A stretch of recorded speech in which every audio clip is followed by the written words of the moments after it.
is around. Good morning, Rise and Freedom. I'm Austin Peterson. You're watching and listening to the Wake Up America show at wakeupAmericaShow.com. It's Wednesday. We're halfway there. How's everybody doing today? Feeling good? Well, if you're not, like I say, you will be by the end of the show today. Glad and thankful to have you here. Would you do me a favor real quick? Just click that like button. And if it's your first time watching or listening to the show, I'd love to have you subscribe to the channel and come back and join us here on the show every Monday through Friday from 7 to 9 a.m. Central Time. Why don't you hang your hat, stick around, have a cup of coffee, join us this morning with your Morning Joe, with all the friends in the show. Joni Rankin here already this morning. How are you, Joni? You look lovely today. Robbie Thurman, as usual, strapped to the gills. My lovely smoking hot redheaded libertarian wife, Stephanie Peterson in the chat. Andy Opperman, my local broham. Floby Tenderson, Bitch Mobile, KV Andy, nice to see you. How you doing? Brian S.J., how are you doing, Brian? Is this your first time here today? P Ridge 62, we can always count on you, sir. Whistling Dixie, nice to see you. Glad to have you here. All the friends of the Wake Up America show, we're ready to roll. We got a lot of big news today. Donald Trump dominating Iowa. Oh man, are you happy? Or are you sad? See, the thing is, I know some of you would be like, hey, well, Austin, shouldn't you be upset? Because I know you're a big, Vivek Ramaswamy fan. No, I'm not upset because the fact is that I've seen this coming. I've known that this was happening for quite some time. I'm not going to lie to myself about what's going to happen in Iowa or who the Republican presidential candidate is going to be just because I have a favorite. I picked a favorite based on who was the closest to my principles in the GOP running, but I always knew that Donald Trump was going to be the candidate. That doesn't make me sad because I'm hoping that Vivek Ramaswamy gets a position in the cabinet or maybe even VP. Wouldn't that be nice? And Solorio 811, first time here. Nice to see you. Good morning. Good morning to Joe Nissan as well. We're glad and thankful to have all of our new commenters here. We hope that we'll earn your like and your subscribe to the channel and that you'll come back and join us and make us a regular part of your morning routine. I've got a really funny mashup video of including Liz Cheney and some former Trump associates that are just freaking out about the fact that Donald Trump is going to be the Republican nominee and they're going to do everything they can to try and stop him. We're going to talk about that. I'm going to play that clip and then we're going to talk about that with Cliff Maloney, who's going to join us this morning at 7:30 a.m. Central Time. He's going to talk about why he thinks Donald Trump is looming so large in Iowa. And why is this news? Well, you knew he was winning. Well, his polling is actually increasing. He's over 50% support in polls. Now, here's the thing. You can say the polls are flawed. They certainly are. Normally, when you see polls like this, you actually have more of a reason to question them because it seems ridiculous. However, primary polling tends to be fairly accurate. We all are a little bit triggered by polls because we remember in 2016. Do you remember when Hillary Clinton was going to win by like 90-something% or something like that? Yeah. Yes. Good morning, G0072. Nice to see you all here. We're glad to make all of our new friends here this morning. We're glad to also be hanging out with our friend Urs Mommy. What's up, Muffin Head? Out of bed, you sleepyhead. We appreciate all of our friends. PGH Metalhead. A lot of new names and faces here today. Thank you for joining us. We do have a text line if you'd like to have your voice heard on the show today. You can text me anytime, night or day, at this number, 573-319-1586. Again, the text lines are always open at 573-319-1586. We always appreciate hearing from our listeners. One listener texted in, says, do you remember what Rush Limbaugh said again about polls? He's going to grab the clip for discussion. What did Rush Limbaugh have to say about polls? Well, you know what? Honestly, this is from a Ron DeSantis supporter. I tell you what, we're going to put that in there and I will play this. Here's what Rush Limbaugh had to say about the polls. Let's see if we can get it in there. Okay, guess what, Austin? Didn't Floby Tenderson was giving me so much credit earlier for being able to do so much at once. Well, guess what?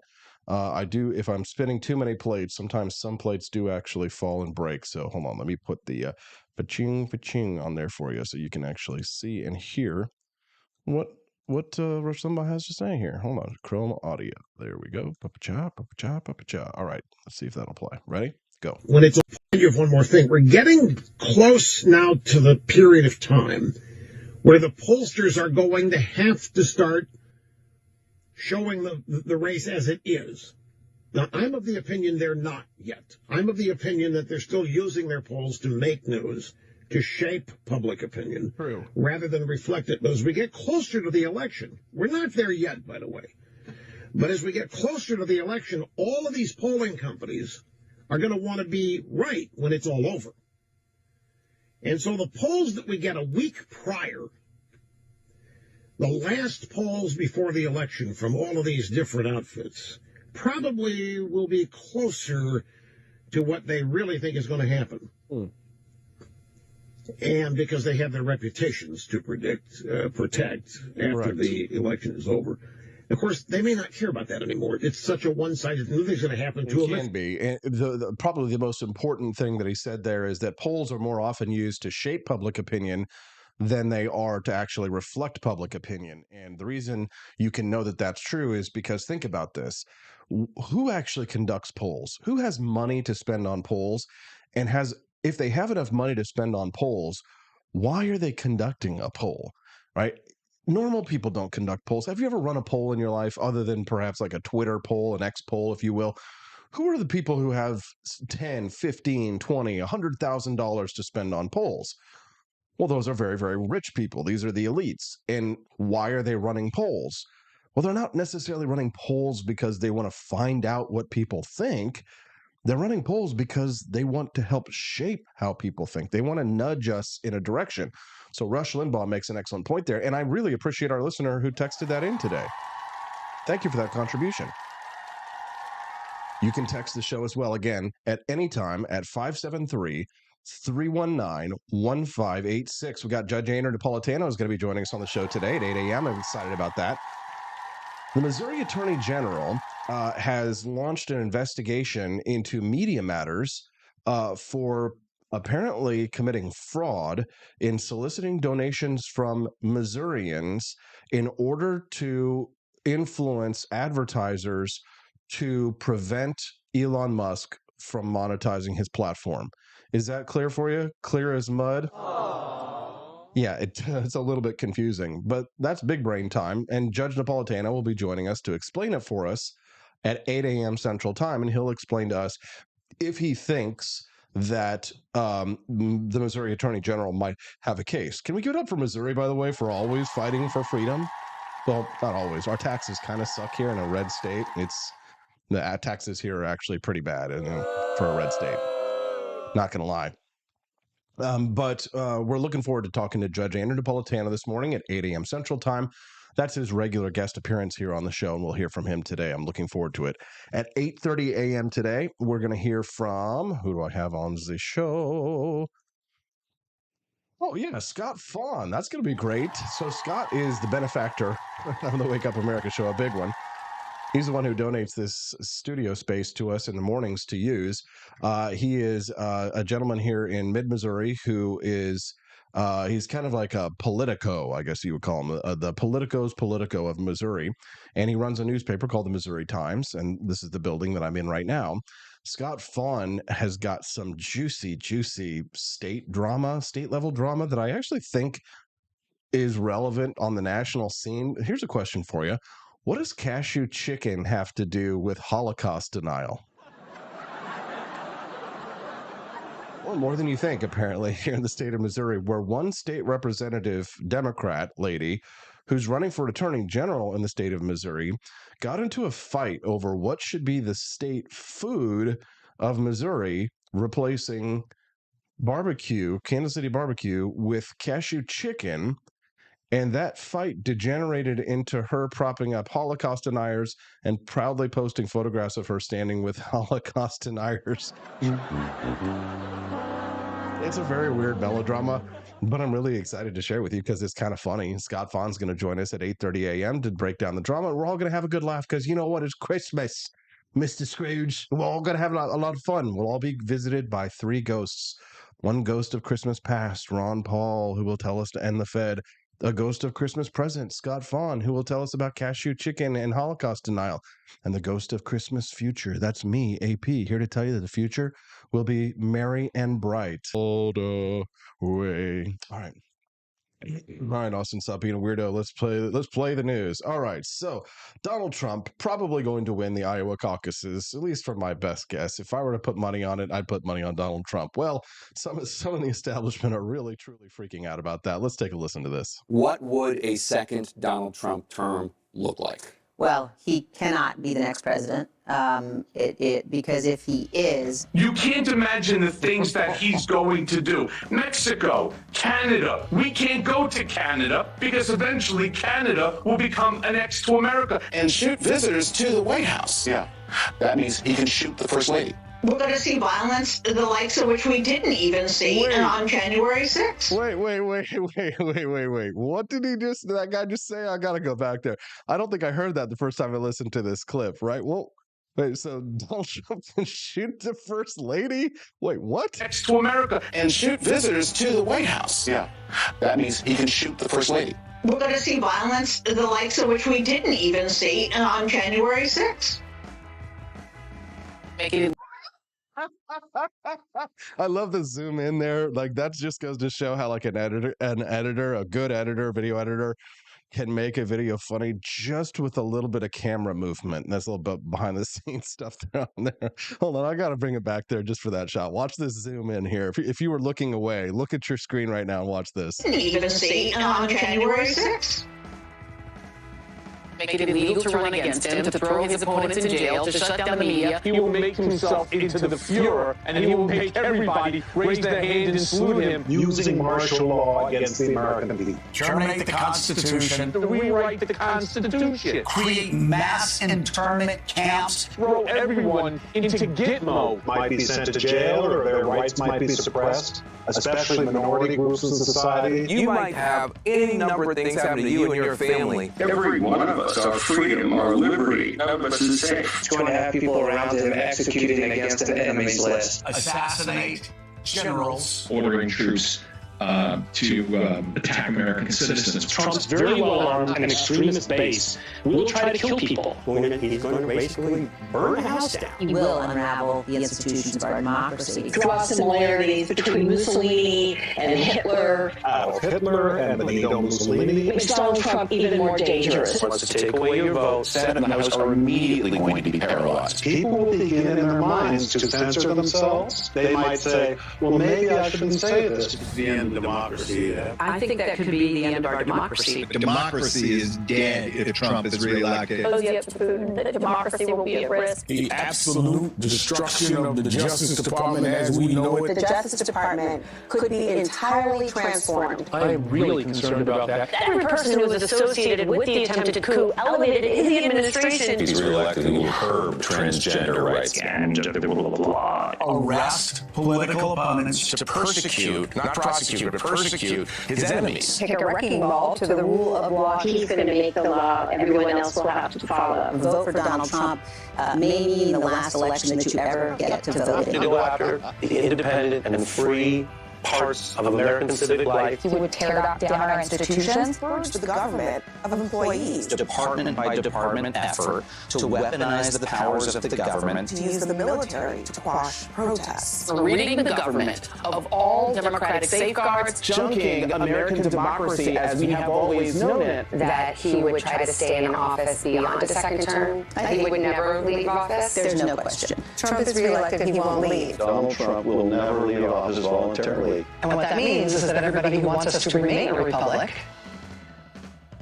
has to put every other thing aside and work together urgently right now to stop that. Oh my God. Are we enjoying ourselves here or what? Are we having some fun? I think so, huh? Click that like button if so.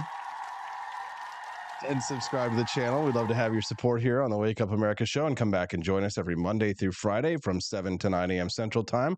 I saw you guys were chit-chatting a little bit over there about Founding Flavors Coffee. What, you guys have never heard of my delicious Founding Flavors Coffee, our exclusive premium roast? Absolutely delicious, that you can get exclusively at ap4libertyshop.com. That's AP, the number 4, ap4libertyshop.com. Make sure you grab yourself a bag. Don't forget the Martha's Mint is going to be gone after Christmas time. And I'm drinking some right now. It's so delicious. I put a little bit of milk, little tiny bit of sugar just to bump it up, and then like a nice healthy dollop of chocolate sauce. So it's kind of like a zinger pepper. It's like an electric peppermint patty.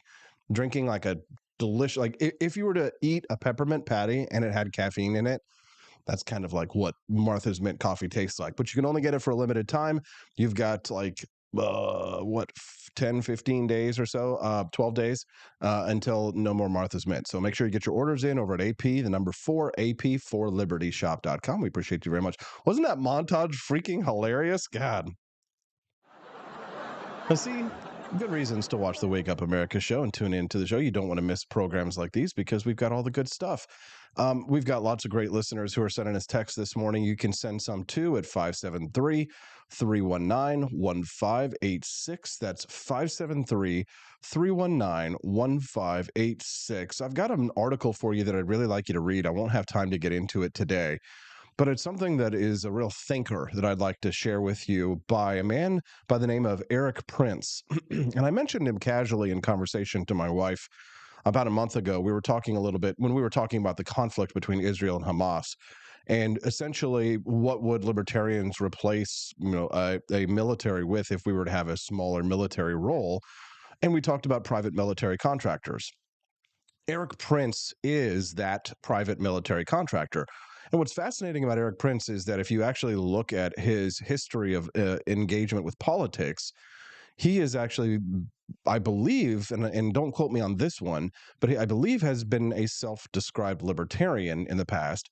But I do know that he has openly supported and donated to Congressman Ron Paul's presidential campaigns, which is fascinating. And there's an article that was an interview with him that just came out about 18 hours ago. I posted it on my Twitter account. I'll tell you what, I'll pull it up on the screen so you can see what it is that I'm talking about here. But I just want you to to read this on your own time and to take a little bit of time to understand a little bit more about the problems that America faces from a foreign policy perspective. You can see here that I've tweeted this morning at 6:31 a.m. Central. Today is December the 13th at 7:18 a.m. But this is an article about that's an interview again of Eric Prince, where he says a primary goal of the revolution is to transform the U.S. military into a subservient force. Destroying America's ability to project power globally was the goal, and firms like Blackwater stood in their way. This is a great interview with Eric Prince, and I think it's definitely for those who are interested in learning more about America's problems with foreign policy. Now, Donald Trump is obviously in great spirits, obviously, because he's getting ready to win Iowa. So what is Donald Trump up to these days? Let's take a look and a listen. Favorite President Donald J. Trump with some very exciting news. My last 2 Trump digital trading card collections sold out in just hours. And now I'm back with my latest series called the Mugshot Edition. I wonder where that came from. The Mugshot Edition. 47 all-new stunning cards, and here's the best part. I'm doing 2 important things for my Trump collectors. For the first time, we're creating a real physical Trump card. Purchase 47 digital cards and we'll mail you a beautiful trading card. It is an authentic piece of the suit I wore when I took that now famous mugshot, and it was a great suit, believe me, a really good suit. It's all cut up and you're going to get a piece of it. I'll be autographing some of them. A true collector's item. This is something to give to your family, to your kids, to your grandchildren. With the purchase of 47 of the Trump digital trading cards, you will also be invited to join me for a gala dinner at my beautiful Mar-a-Lago, my home in Florida. You've perhaps heard of it. It's become a pretty famous place. We just had our first dinner for my collectors, and we had a lot of fun together. That was a great evening. It was a fantastic evening. Some people call these cards pop art or modern art. I wish I looked as good as I do on those cards. That I can tell you. They give me muscles where, believe me, I don't have them. I wanted to keep my Trump digital trading cards at the same price, $99 each. So go to collecttrumpcards.com. It's really easy to buy. They sold out incredibly fast the last time, and I think the Mugshot Edition will sell out even faster. So don't miss out. Go to collecttrumpcards.com. Go right now and collect your own exclusive piece of American history, and we'll all have fun together. Have a good life.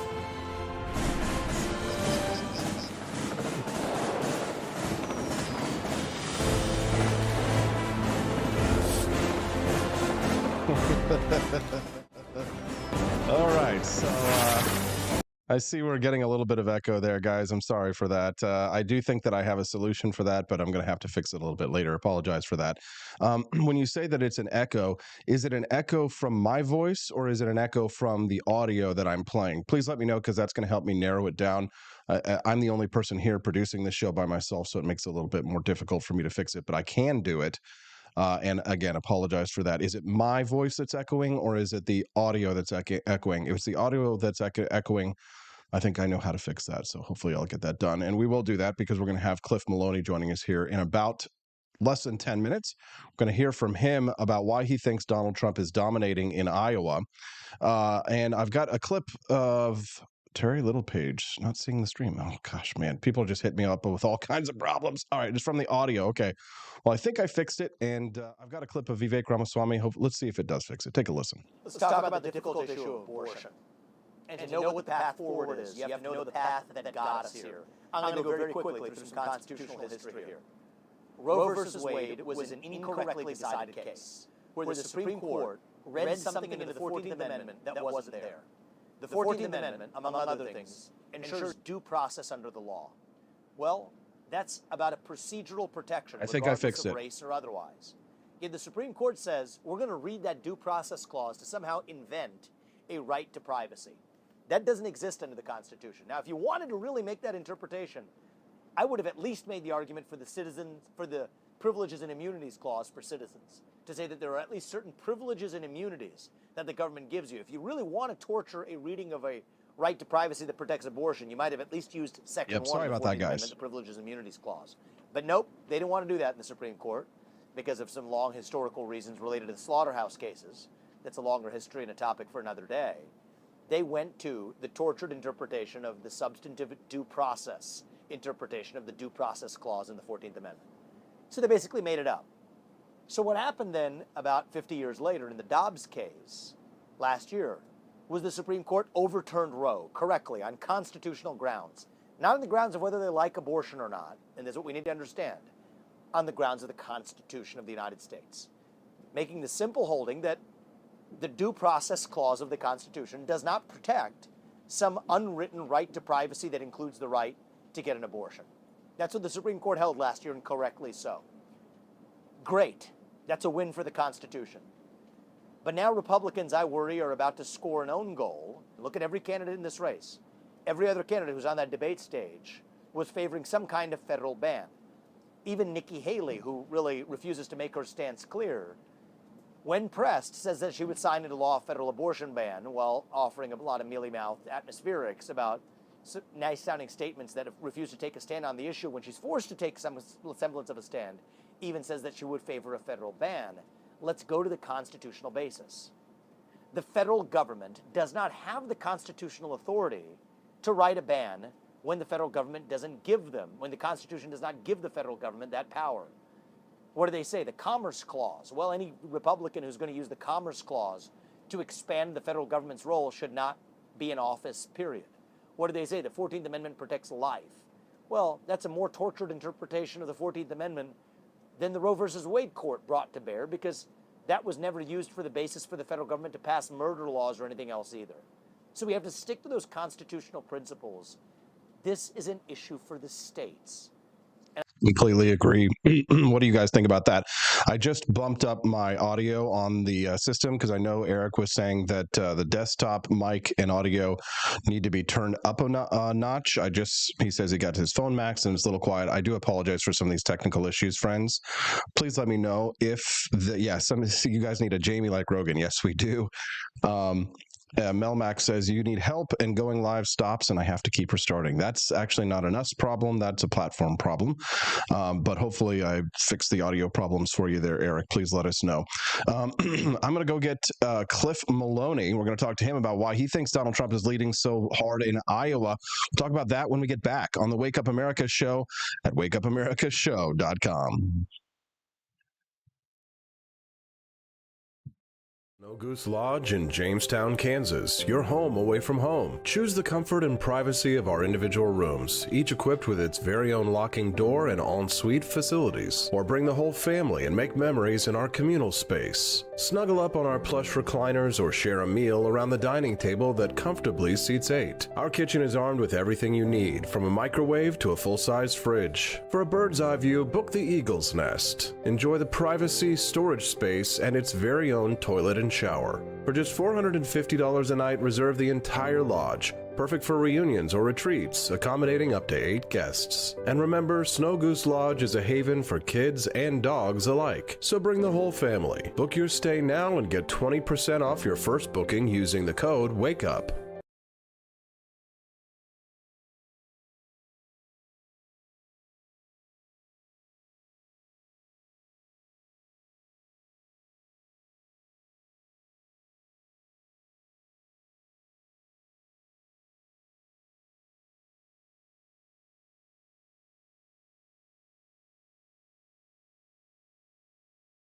Expanse of time, a year might seem like a mere moment, but oh, what a year it's been. In September 2022, Austin and Stephanie Peterson embarked on a journey to wake up America. They began humbly, with just 20 souls tuning in, learning, listening, and though challenges arose, like the looming shadow of YouTube demonetization, their spirit never waned. And now, thanks to you, thousands rise with the sun to join them, to listen, to engage, to be a part of a community.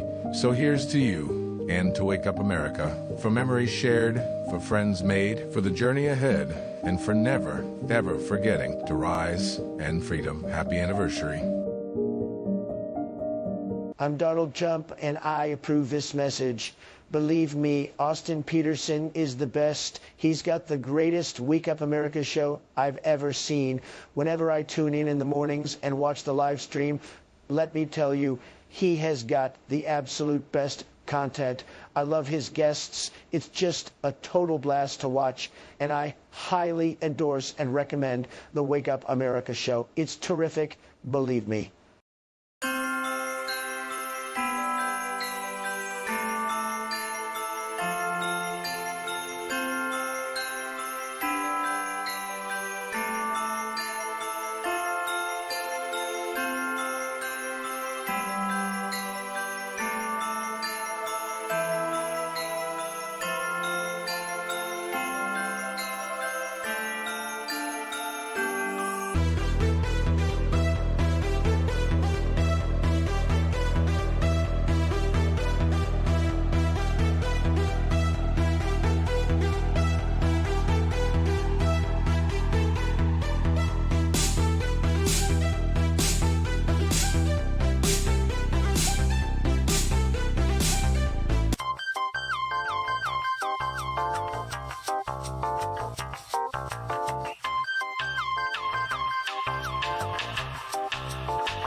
I'm a public defender. I am a public defender. I'm proud to be a public defender. 80% of Americans accused of a crime will get appointed a public defender. Everybody from a speeding ticket to capital murder. For every dollar we spend on public defenders, we spend $3 on prosecutors. Public defenders have to do pretty much everything on their own. Social workers, counselors. Investigating is another piece of it. The average public defender holds 300 cases annually. You never feel like there's enough time. Public defenders have health issues all the time. A lot of people give up and say, I can't do this work anymore. Gideon's Promise trains, mentors, and supports public defenders. There are a lot of people who say that they would not still be public defenders, but for Gideon's Promise. It's fueled me to continue on in this fight. Gideon's Promise has changed the face of public defense. People see us as troublemakers. Good trouble only. We don't make it easy. It should not be easy to take away someone's liberty.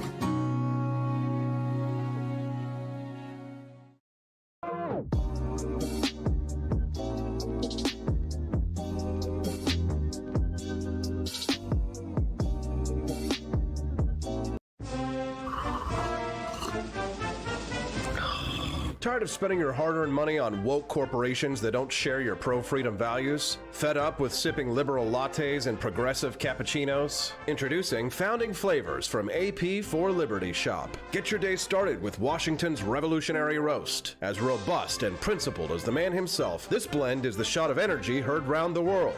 Or maybe you want to taste the fervor of freedom with Adams's Patriotic Perk. It's as dynamic and balanced as the U.S. Constitution, sure to awaken your spirit of liberty. For the aficionados, we've got the Jeffersonian Java, a complex mix of flavors that speaks volumes about your refined tastes. And don't forget Betsy's Liberty Lullaby, our decaf option, crafted with the same care and dedication Betsy Ross put into our Star-Spangled Banner. This blend lets you enjoy the taste of freedom anytime without losing sleep. No woke beans here, folks. Just pure, patriotic, pro-freedom flavors brewed with love for liberty. So why compromise your principles for a cup of coffee? Stand up for your values, perk up your patriotism, and start your day the American way. Get your Founding Flavors at apforlibertyshop.com.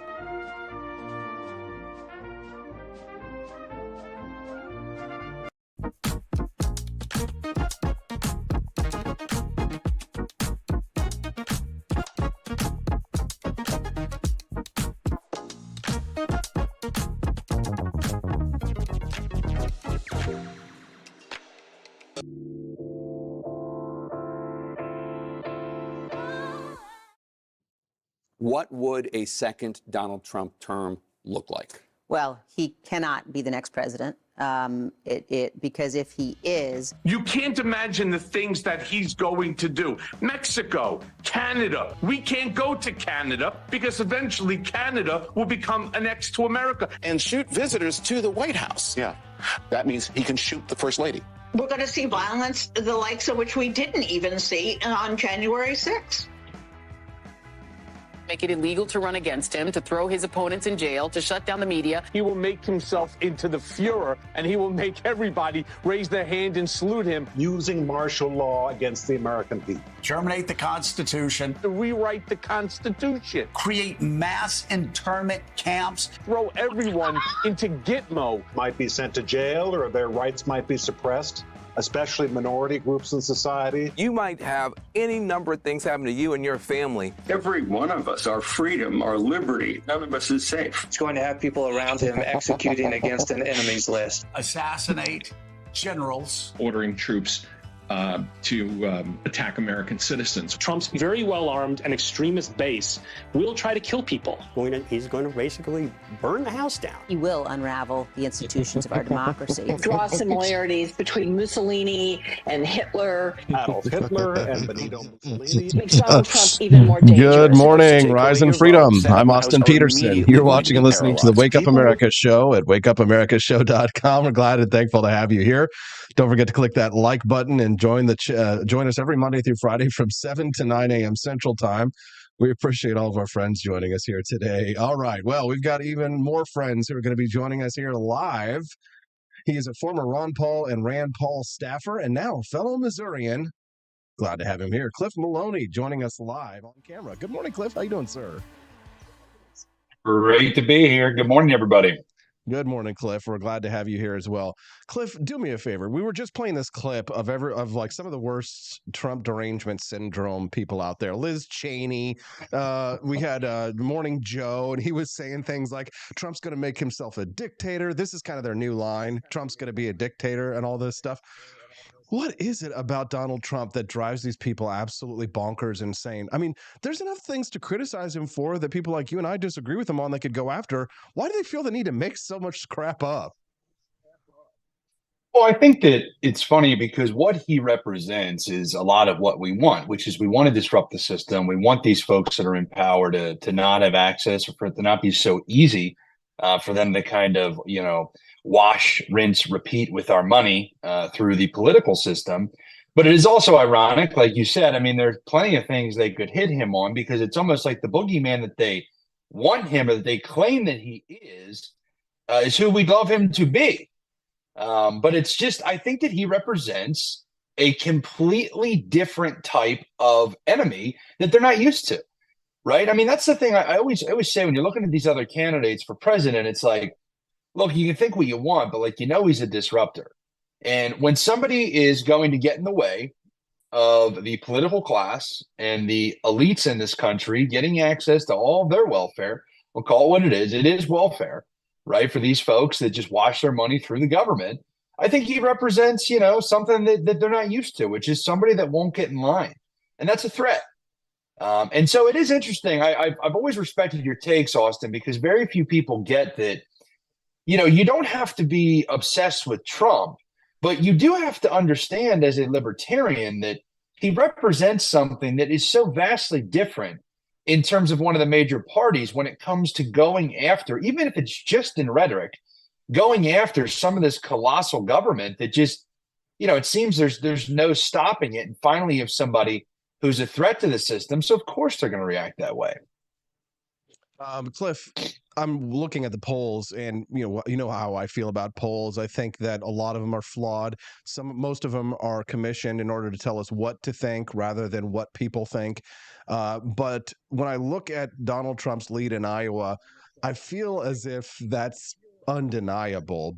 But there are still some people in the Republican primary that are denying it. Listen, I like Vivek Ramaswamy. I think he's the closest to our principles. I'm probably going to caucus for him here in the state of Missouri, regardless of whether he's dropped out or not. That's just, I'm going to go according to the guy who's closest to my principles. I'll vote for Trump if he wins. I'd vote for DeSantis if he wins. I'd have a really hard time voting for Nikki Haley, but maybe we should save that discussion for a minute later here.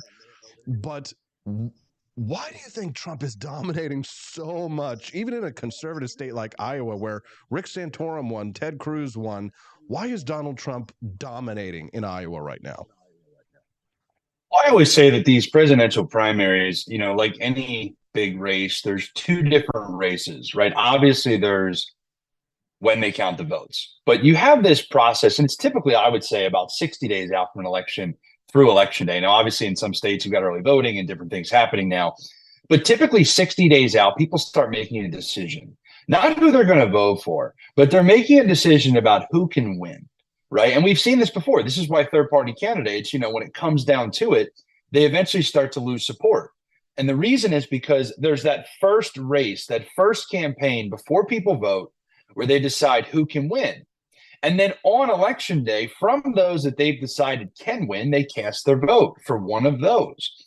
And I think a lot of people disagree on this, but it's like the math backs me up. This is why people break away from any, like even RFK, where he's polling right now. I guarantee you, by the time we get to election day, some of these third-party candidates, the support will slip because people want to vote for somebody that can win. It's just human nature. So I think you're seeing that with Trump right now. Right, you're seeing. I think it's starting to break where you even see, people that we do like Vivek. You see DeSantis dropping. You see Haley kind of lingering now, and obviously everybody's trying to pump her up as best they can in terms of the legacy media. But I just think that we're seeing that primary start to take place. That hey, before the actual election, voters have to decide not who they're going to support, but who has the chance to win. And I think right now, a lot of people are just breaking to the idea that only Donald Trump has the chance to win. And if that's the case, polls are going to start showing him closing the gap. And I think Trump walks away with it. I think these campaigns, I've been on the ground in Iowa. I've been on the ground in New Hampshire. You see what happens is you have to be confident, right? So you see all these campaigns, we're going to win. We're going to surge. We're going to do this.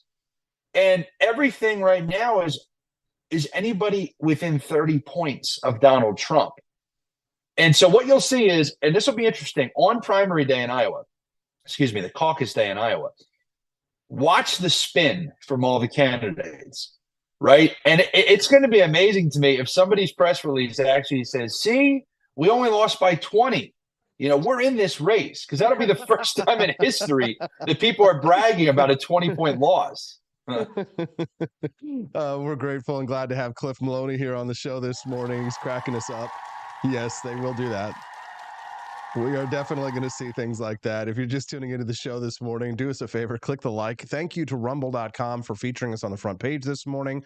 We're grateful to have you here. We love free speech, and we're so grateful that Rumble really appreciates what we're doing here. Help us to support free speech by clicking subscribe and coming back and joining us here on the show every Monday through Friday from 7 to 9 a.m. Central Time. You get great interviews like the one we're doing right now, and of course, great clips like the one you may have just seen of me playing people with Trump derangement syndrome. Speaking of Trump derangement syndrome, Cliff, Nikki Haley, she's the Trump derangement syndrome candidate at this point. Now, you got DeSantis people, and listen, they remind me of Ted Cruz people, right? They're true conservatives, right? Some of them maybe have a little bit of Trump derangement syndrome to a minor effect, but I think many of them are probably going to vote for Trump in the general election. I don't think I could say that with Nikki Haley supporters. I think that they're kind of more of that old neocon Bill Kristol, go vote for Joe Biden, like Mitt Romney has said a couple weeks ago. They're not like us, the Haley people. It's like I posted a meme last night that showed like 3 knights putting their swords on the table, and it was Trump supporters, DeSantis supporters, and Vivek Ramaswamy supporters all agreeing on one thing: Nikki Haley sucks. But we're not the same, right? Like we're different, right? One of these kids is doing their own thing. Am I right? Yeah, well, you can add a Wake Up America sword to the pile. I think most of the viewers on this show would agree. Nikki Haley's the absolute worst. She's bottom of the barrel. She is the type of person that is the reason I feel like a lot of us got in politics, right? It is that neocon moment. It is that Giuliani interaction with Ron Paul where you're like, haven't we learned from some of these moments where it's like, no, we don't need troops in every country. We don't need to be bombing people all the time in every single place in every corner of the world. And I don't think it's even just a political thing. I think just based on morals and based on, people having access to the internet these days, like the world has changed. And this worldview of Bush era warmongering Clinton neoconville is just almost sad to see it rearing its head. And I think Nikki Haley has said to herself, that's my lane, right? It is the Bill Kristol lane. It is the lane of these people that are trying to figure out how they can come back and make the military industrial complex, this thing that does no wrong. And it's sad because it's at a time where you do have some conflicts around the world. So there should be real debate. There should be real discussion. No, I don't think that we should be sending our young men and women to die in this whole Ukraine and Russia battle. No, I don't think we should be involved in Israel versus this whole Hamas terrorist organization. Of course not. But it's a shame because the conversation really can't happen because when you open the door to these neocons, I mean, my gosh, they think we're in 120 countries. They're like, those are rookie numbers. We ought to pump those up. I'm like, guys, we're running out of countries, right? At a certain point, we've already ran out of money, but at a certain point, we're not going to have anywhere else to go. So I cannot stand Nikki Haley. I loathe Nikki Haley. I have Haley derangement syndrome. Whatever you want to say, I am absolutely not going to lift a finger to help her. And I will say that, people say, oh, Cliff, you've become very, very Republican these days. What happened to your liberty? If Nikki Haley is the Republican nominee, I will do nothing to help her at the top of the ticket. Yeah, that's Cliff Maloney, ladies and gents. Hit that applause button there, AP. There it is. Let's give it up for Cliff Maloney here. Former Rand Paul staffer. I don't see there being any danger of something like that happening at this point, Cliff, thankfully. But just a little bit of insider baseball stuff from our Liberty wing of the Republican Party. Are you as amazed as I am that this issue, which so divided the Republican Party back during the Ron Paul days, when you and I were just kind of young whippersnappers kind of cutting our teeth in politics in the early days, the Republican Party was so against us on foreign policy, so pro-war, so pro-interventionist, so pro-police the world. Ron Paul was a lone voice up there on the debates arguing for a less interventionist foreign policy. And now the script is flipped and we've got Nikki Haley. If anything, this has got to be the case for optimism. This has got to be the white pill. I see so many libertarians who are so black-pilled, who are constant doom and gloom, but in some of the most important issues of our times, our ideas are winning, are they not? You're 100% correct. Ron Paul was right. Ron Paul won. We won. The neocons lost. I mean, that's what gets me excited, is when you look at some of these things, forget party loyalty, right? Loyalty to principle. So we always say, and I think if you look at some of these major issues right now, of course we've won, right? Thomas Massie looks like a genius when it comes to standing up for the COVID stimulus, bailout, a genius. And that's not just from people that are kind of with us in the Austrian School of Economics. That's literally from Trump, who now calls it a mistake, the guy that sent the checks. right? I mean, on every issue that I would call significant, COVID, I mean, the base of the Republican Party is 100% with us. You know, we were talking about vaccine kind of safety a couple of years ago or a couple of decades ago. Now it's like everybody's talking about maybe we shouldn't trust some of these pharmaceutical companies, right? Those conversations, I agree, Austin, the Republican Party base, the blue collar working class, I think we've got a gift from the left, which is a lot of just normal, we'll call them normies, people that weren't really political. I think they've woken up. And I think a lot of them have found a home in the Republican Party. But that's good for us, not because they're with the Republican Party. It's good that they've woke up. And on every key issue, we have won. But that's what scares the hell out of me about Nikki Haley is when she comes back into the fray, you know, at least they're showing up to the game. You can't have a seat at the table if you don't show up to dinner, right? Agreed. Nikki Haley's here. And if this whole thing becomes, hey, Trump has to get out for some reason, I am worried.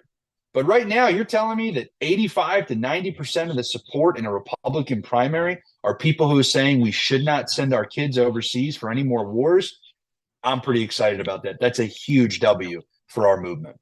You know, that's funny. I think sometimes it feels like maybe we're a little bit allergic to victory, Cliff, because when we saw Javier Milei in Argentina, I noticed that some of his most prominent critics are coming from like our side of the aisle. Like I see that people who are criticizing him the most and the ones who are like the quickest to jump on the mainstream media propaganda against Javier Milei, saying, oh, he's going to be in the climate accords. I told you he's not one of us, right? He's pro-Israel. He's definitely not one of us. And I'm like, if an Austrian economist whose dogs are named Milton and Murray and who abolishes 9 government agencies on his first day, if he's not one of us, then I'm not one of us, Cliff. Can you identify?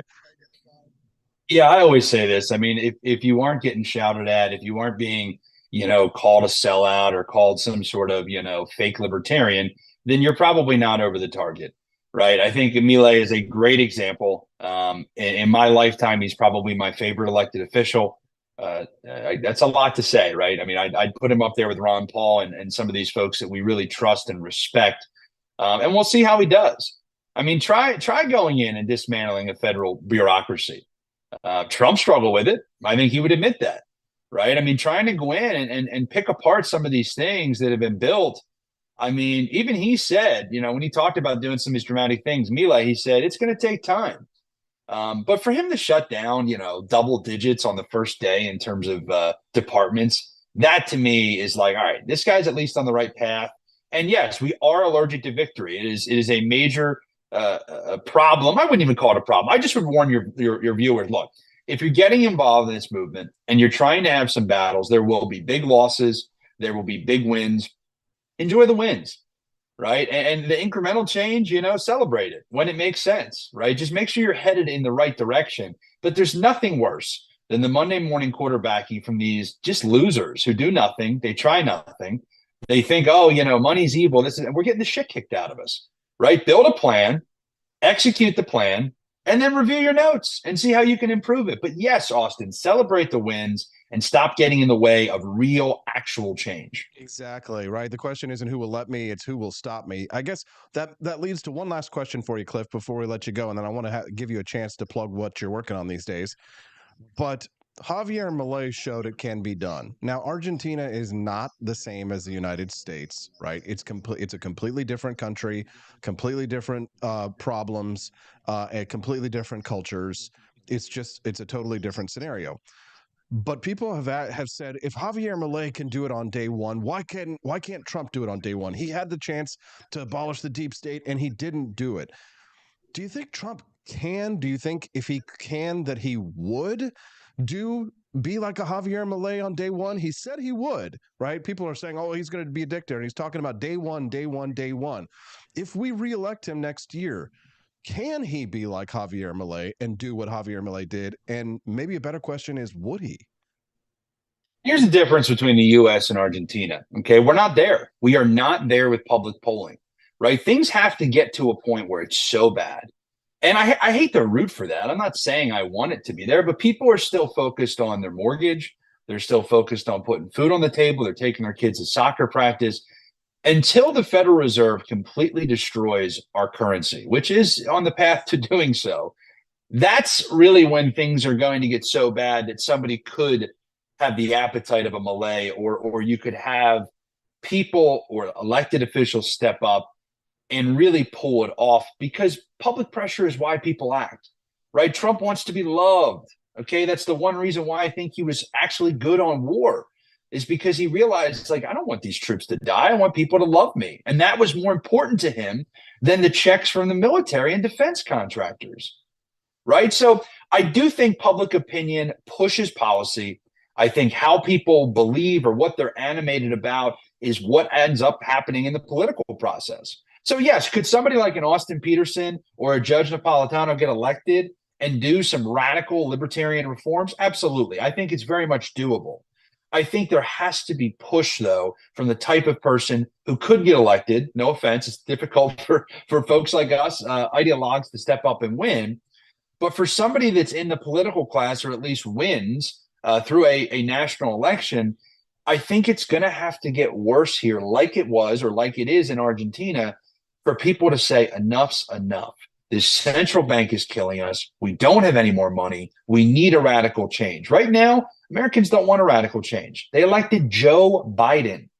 If anything says we want milk toast, no change, we want to ease off the gas a little bit, we're putting it on cruise control, it's electing somebody like Joe Biden. So do I want things to get worse? No.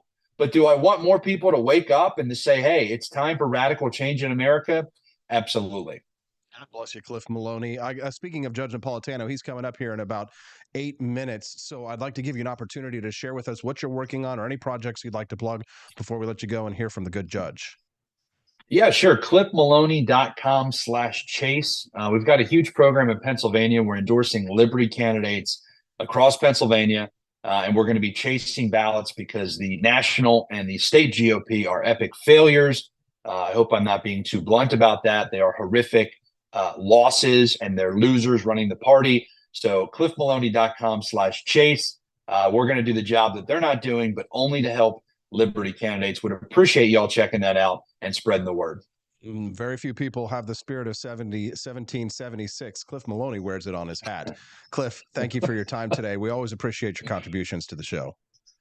Y'all be good. See you guys. Thank you very much. What do you guys think of Cliff Maloney? He's one of the best. You can send us a text on the show at any time, night or day. 573-319-1586 is the text line. Again, the text lines are always open, and you can communicate with me directly anytime, night or day. 573-319-1586 is that text line if you'd like to let us know what's on your mind or send me a potential guest you think I should interview. I do want to say thank you again to rumble.com for featuring us on the front page. The numbers are just climbing like crazy, and I'm grateful for that. For many of you, the hundreds of you who are watching us here right now, it's probably the first time that you've ever heard or seen of me, or didn't even know that the Wake Up America show existed. So welcome. And I hope that we can earn your like on the stream today, as well as a subscribe, because we'd love to have you come back and join us here for our daily talk show. It's 5 days a week, every Monday through Friday from 7 to 9 a.m. Central Time. We stream the show live. We got some of the best guests, best content, and of course, the best host. That's me, Austin Peterson. We'd love to have you come back and join us, make friends, drop a note in the Rumble chat and say hello, because we love to make friends and introduce yourself and get to know each other a little bit better here today. Thank you again to rumble.com for supporting our free speech. If you believe in economic freedom and personal liberty, you're in the right place. That's what we stand for here on the Wake Up America show. We fight for freedom 5 days a week, and then we spend the weekends getting ready for freedom fighting for Monday through Friday. This is a project, the Wake Up America show, of me and my lovely wife, Stephanie Peterson, who supports me behind the scenes. And then on Fridays, she comes on the show and joins me here as well. This is our passion project to try and support the ideas of freedom. We take the money that we earn from this show and we use it to support our family. And we also use it to support Liberty candidates like Kathy Loy here in Missouri.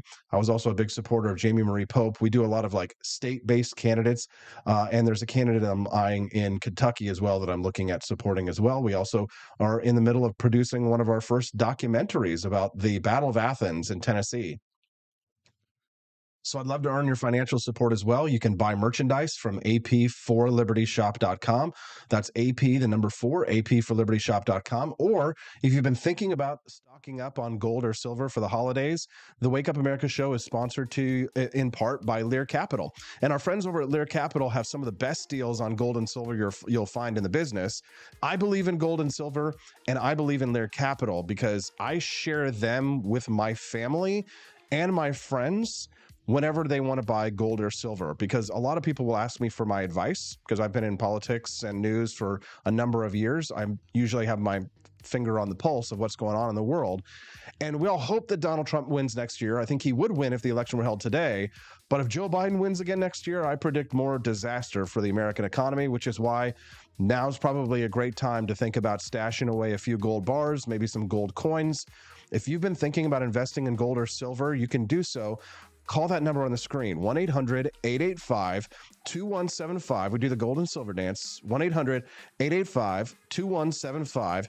Give them a call today. You get a $500 account credit on your first purchase, or you can visit learaustin.com. I know many of you are really, not fans of talking on the phone, so they'll send you a free gold and silver information packet in the mail if you visit learaustin.com. That's learaustin.com. learaustin.com. learaustin.com. All right. Have we all done the gold and silver dance? Okay, there we go. All right, it's time for us to go talk to Judge Andrew Napolitano.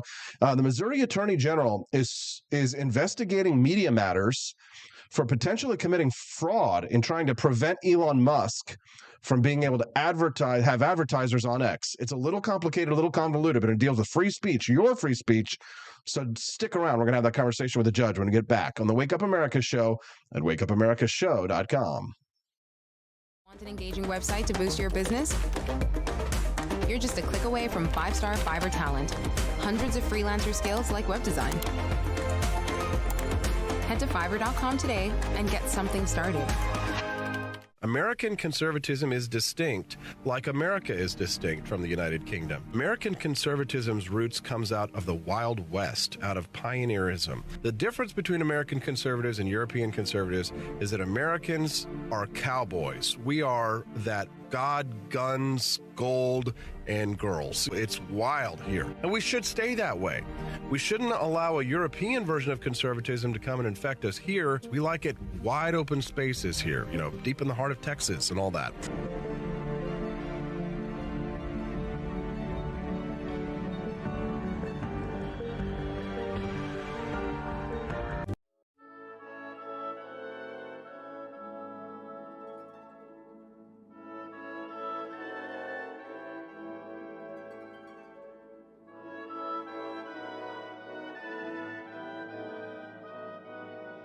Hey there, it's your favorite Vice President Joe Biden. I wanted to talk to you today about the Wake Up America show, the best source for all your political news and commentary. But before I get started, let me just make sure I have all my notes in order.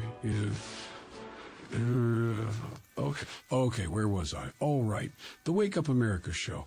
It's a great way to stay informed and make your voice heard. Boy, what was I saying again? Oh, right.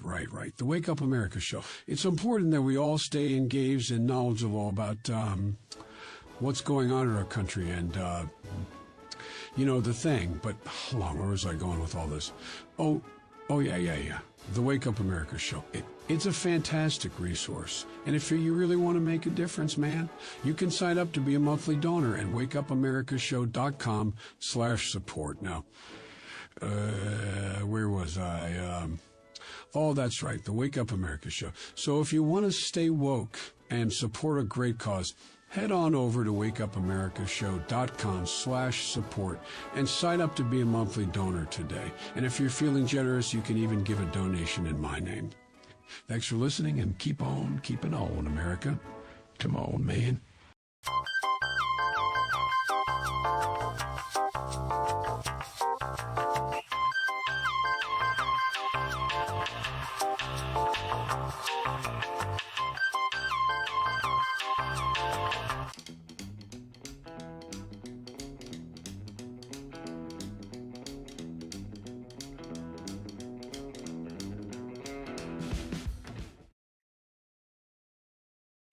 Good morning, Rise and Freedom. I'm Austin Peterson. You're watching and listening to the Wake Up America show at wakeupamericashow.com. We're glad and grateful to have you here. Merry Christmas.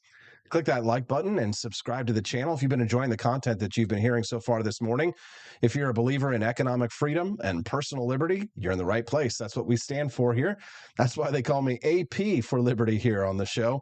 Thanks so much for tuning in. Don't forget to click that like and subscribe. And then if you'd like to have your voice heard, or if you have perhaps a question for my next guest, send us a text at 573-319-1586. Of all the people in the world that are out there at the forefront defending our liberty, not just American liberty, but liberty all around the world, of the people who articulate the need for individual rights, for limited government, for sound money, there are very few people that I would say are the greatest, the best, and the brightest. Well, we are so lucky to have one of those people, one of my greatest heroes, on the show. Not only that, he's a regular guest. He joins us here every Wednesday on the show. He's also got his own killer show, Judging Freedom, which you can download on any of your mobile devices. And his weekly column at judgenap.com is absolute must reading. Joining us now live is that man, one of the leading lights for liberty in the world, Judge Andrew Napolitano. Good morning, Judge. Good morning, Austin. Thank you for your generous introduction. But the audience knows that we are really BFFs, best friend. Did I say it right? Best friends for life. Every once in a while, I startle you with some Generation X or Generation Z statement. See, Judge, you got Riz. That's what it is. Now that I don't know what that is. So very Riz is short for charisma. So if you've got the Riz, that means you got the charisma.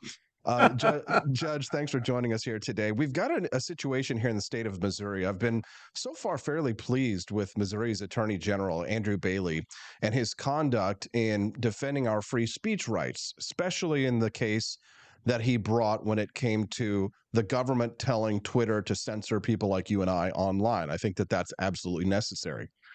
But I have to admit, I'm a little confused by his push now for this investigation into the leftist news outlet called Media Matters, which you and I know. They've written hit pieces on you. They've written hit pieces on me. They're a disgusting trash organization. Nevertheless, they have free speech. The Attorney General seems to be accusing them of fraud in going after Elon Musk and his advertisers and trying to help him lose money. Do you think that this might develop into a case that would have merit? Is free speech, does it trump any accusations of fraud? Force and fraud are even under the NAP. So I wonder what your thoughts are on this. Can you help us unravel this sweater, if you will? I will do my best. We'll start with basics. The NAP is not just the first syllable of my last name. It's the non-aggression principle, which teaches that all initiated aggression is illicit. Now, aggression doesn't necessarily have to mean fisticuffs or guns. It can be words, because you can engage in an act of deception and fraud using words, a material misrepresentation made in order to induce reliance on which someone relied to their detriment, and that is a form of aggression. However, when we are talking about speech, it is none of the government's business what I say to you and what you say to me, and whether your words harm me or my words harm you. It is far more dangerous for the government to inject itself into that scenario. It is absurd for the government to do so in this scenario, where one of the parties is richer than the government and is already bringing litigation against the people that he claims harmed him, Elon Musk.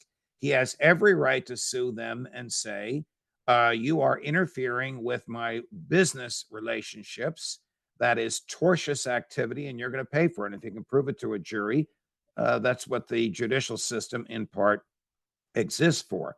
But for the government to choose sides because it likes the words of one side and doesn't like the words of the other side brings us to that dangerous area where the government is evaluating speech or evaluating silence or evaluating indifference and deciding to take sides. That is not the role of government. And the whole purpose of the First Amendment, which regulates the Attorney General of Missouri, even though it says Congress shall make no law, today it means no government, federal, state, or local, shall make any law or engage in any practice that infringes upon the freedom of speech. I don't think he should be bringing this litigation. And if I were the judge in the case, I would throw the state of Missouri out of the case. So what this hinges on, Judge, is the question of fraud and whether or not someone may engage in deceptive practices in order to harm someone else's business. Writ large, that is not allowed under our purview or our understanding of the law, as it, that would not conflict with our principles, correct? Correct. I mean, that's the moral equivalent of someone punching you in the nose and breaking your nose and you suing them for pain and suffering or any permanent injury to your nose. It's virtually the same thing, except this is just cash. It doesn't involve flesh and blood. The only libertarians who would object to that are the anarchists who don't believe that the government should even exist, and therefore it shouldn't provide the forum for the resolution of that. But the minarchists among us who believe that there are some good things that can be done when everybody consents to the government would agree that providing a forum for the fair and just resolution of disputes and enforcing those resolutions is a legitimate function of government. One of our listeners asked why you would throw that case out. Is it because you don't believe that Media Matters has engaged in fraud, or that the fraud does not outweigh their right to engage in this type of behavior? Because it's not a governmental function to police the marketplace of ideas. It's also not a governmental function to put its finger on the scale when two private entities are in a dispute with each other. And it's not a governmental function to get involved in somebody else's speech. So those are the three reasons that I would have thrown the case out. Interesting. Good to know. I assume it's a live case. I assume that he actually has brought this litigation, or is he just thinking about it? It's an investigation at this point, right? But I would imagine this would probably, a lot of these attorney generals, especially the Republican attorney generals, Judge, they love these cases because even if they get thrown out, it still makes them look good, right? A lot of these cases are what we call performative, if you will. Correct. They all want it. They all want us. And I don't know this fellow. The only thing I like about him is his first name. But I'm kidding. They all want to be a U.S. senator, like your friend Senator Hawley, or they all want to be the governor. There's nothing wrong with a healthy ambition. They also all want to bring in some free cash to the state because that helps them get reelected. All of it is wrong, in my view, when the government insinuates itself into a private dispute. And it is always wrong when the government tries to put its finger on the scales of speech.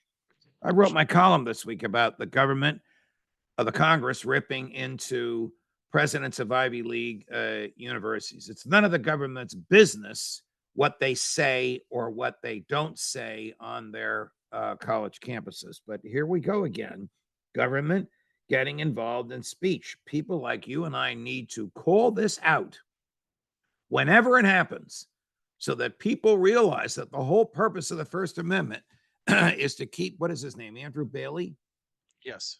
Keep Andrew Bailey, the attorney general, nothing against him personally, the attorney general of Missouri and every other state out of the business of speech, and to keep Congress out of the business of speech. You don't haul somebody before Congress and say, why didn't you speak up about this? Why did you remain silent? Why were you indifferent? You don't get involved in litigation saying, why did you say this about your adversary? None of the government's business outside the legitimate function of government when we have a First Amendment. completely agree. I love it. He says it so stridently. That's Judge Andrew Napolitano. If you're just tuning into the Wake Up America show, I'm Austin Peterson. We have a lot of fun here. We call this Big Brain Time every Wednesday at 8 a.m. Central Time when the judge joins us live, and we talk about not only the big news of the day, but we also get into the nitty-gritty of the philosophy behind our views and how they apply to public policy. On the world stage, Judge, there is one libertarian now who is making waves, becoming the very first ever, I believe, elected president of a country as an open libertarian. Not only is he calling himself a libertarian, but he's an Austrian economist, Javier Milei of Argentina. We've talked about him a couple of times, but in his first day of office, Judge, maybe he proved that it is possible that on day one, a libertarian president can eliminate government agencies immediately. Now, the United States is not the same as Argentina. The economies aren't the same. The cultures aren't the same. The problems that they face aren't the same. But if Donald Trump were reelected next year, many of his critics say he doesn't have the guts to do what Javier Milei did on day one. They don't think he'll, quote unquote, drain the swamp. First of all, do you think it's possible here in the United States for a president to do what Javier Milei has done in eliminating government agencies All right. Well, overnight? I'm not familiar with what he's done. The only thing I know is a great piece by Gary Barnett at LouRockwell.com, which is harshly critical of Javier Milei for appointing the former head of the central bank to run the new one. This is the one that he says he's going to put out of business, and for his willingness to tax the people of Argentina and give that money to Vladimir Zelensky and Benjamin Netanyahu, two reprehensible thoughts. In terms of what he's done with the economy, I don't know. Now, to your question about what Donald Trump could do, there is little that he alone can do to drain the swamp. He can appoint people. He could appoint a civil libertarian as the head of the FBI. Then that person would be able to dial back things like domestic spying, algorithms attempting to prove to predict who's going to commit a crime. The new head of the FBI could rein it in. But in terms of putting it or the CIA out of business, theoretically, that would require an act of Congress to do that. He could submit budgets which curtailed them significantly and forced them to lay people off or prevented them from doing things. The CIA works directly for him, so he can stop all the fighting wars and killing and reduce it just to what it was created for, which is to spy on dangerous adversaries. So those are the things that he can do. Can he put the FDA or the EPA out of business? No. He could appoint a head of the FDA and the head of an EPA who would dial it back a little bit, because the heads of agencies shouldn't have this, but they have a lot of discretion because that's the way Congress created the agencies. Look, he had a chance to do this with the Fed, and he didn't. He appointed Jay Powell, who lived across the hall from me when I was a senior and he was a freshman at Princeton. He's ruined the economy with interest rates. Trump could have appointed an Austrian economist to run the Fed, but he didn't. But he did take your advice and appoint a libertarian to the Supreme Court. So we don't always get everything that we want, but we can get some things that we want. I guess, and just FYI, Judge, Javier Milei eliminated 9 government agencies on day one. Ministry of Tourism. Oh, well, that's great. Yeah. I don't even need to know what they are to know that they ought to have been eliminated. And sure. You are correct. Trump did take my advice and appoint Neil Gorsuch, who never fails to please and very, very rarely disappoints. For sure, Judge. And of course, you never disappoint. We're glad to have you as our regular guest here on Wednesday mornings. Thank you to Rumble.com for featuring us up on the front page today. It's nice to see so many hundreds of people who are joining us live here today. And you've got a very special treat, Judge Napolitano joining us live here on the stream. If you like the content that you're hearing right now, every Wednesday, the judge joins us here at this time. So set an appointment on your digital calendar to say, hey, Big Brain Time with Judge at 8 a.m. Central on Wednesdays. Don't want to miss that. It's definitely destination listening, as well as his podcast, which I highly recommend that you download. It's called Judging Freedom, and you can download out on any of your mobile devices. And of course, his weekly column, judgenap.com, is absolutely required reading. Judge, what's your column about this week? Well, my column this week is about the right to free speech and the right to free silence. I am harshly critical of the Congress for calling college presidents in and demanding explanations for the political activity or the lack of political activity on their college campuses. It's none of the government's business what words college presidents articulate, what positions they take, what ideologies they support, what political movements on their campus they're indifferent to. Ideally, on every college campus in America, I'm not talking about West Point now, I'm talking about private institutions or non-federal institutions. Every political point of view can be articulated, and it is the duty of college presidents to make sure that they are done so in a safe and fair and free and open atmosphere. But if they remain silent when they hear a position that they like, that's none of the government's business. So for a member of Congress to say to the president of the University of Pennsylvania, why didn't you speak out against this? The answer is, hey, the First Amendment gives me the right to remain silent. And it keeps you, Madam Congresswoman, out of the business of speech. But they don't. They try and give answers and they end up losing their jobs. Fascinating. You would think that they would not even be necessarily required to appear, but is it that they are publicly funded that they are? No, it's because they were subpoenaed that they are. They are. Well, let's take Harvard. I don't know the numbers for Penn. Harvard, which is richer than the Vatican, has receives about $100 million a year from the federal government. That's not a check for $100 million. That's research grants, loan guarantees, scholarships. It comes in various different forms. But in return for receiving that much money, it agrees generally to abide by the civil rights laws. And the civil rights laws prohibit discrimination based on viewpoint. So Harvard theoretically cannot stop Palestinians from saying we hate the Jews, and it cannot stop Jewish students from saying from the ocean to the sea, Israel shall be. Whatever you want to say. I'm just mouthing these things as examples of the type of phrases that are uttered on college campuses today. The Congress was upset because Jewish students complained that they felt threatened, and in the opinion of members of Congress, the college administrations didn't do enough to alleviate that threat. Get a life. If it's West Point and the government owns it and the general works for the government, you can ask him whatever you want. He's your employee.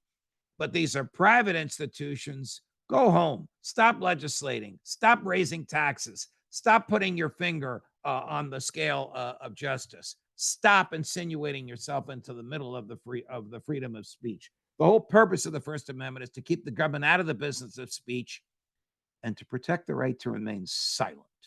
I wish one of those presidents had said, I'm not answering. I'm not answering. I'm not answering. Want to hold me in contempt? I'll take my chance with a jury.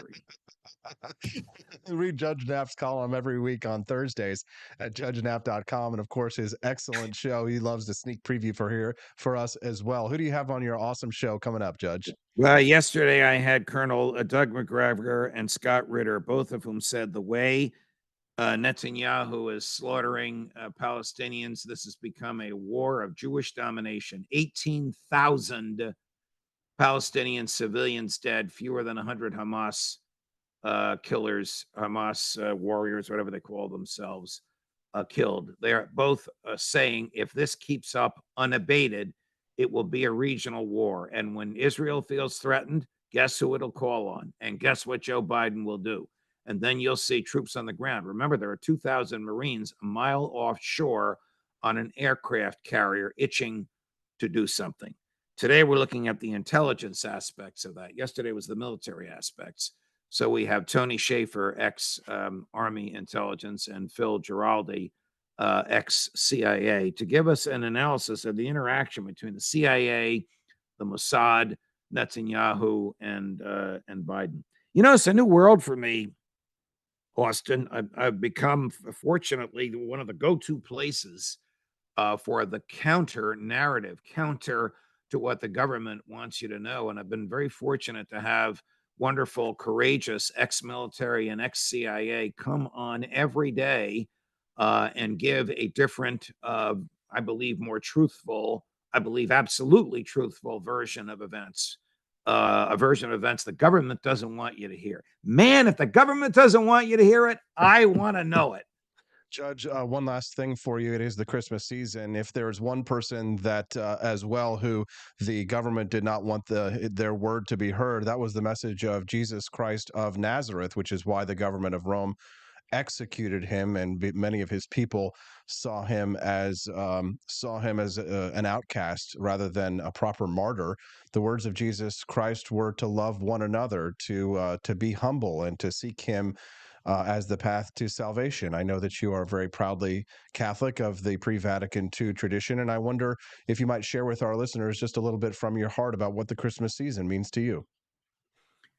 Well, Christmas is a time to remember that Jesus Christ lives, that he was crucified, died, buried, and rose from the dead, loves us and draws all of us to him. And his message of peace, mercy, and humility, if accepted, would bring peace into the world.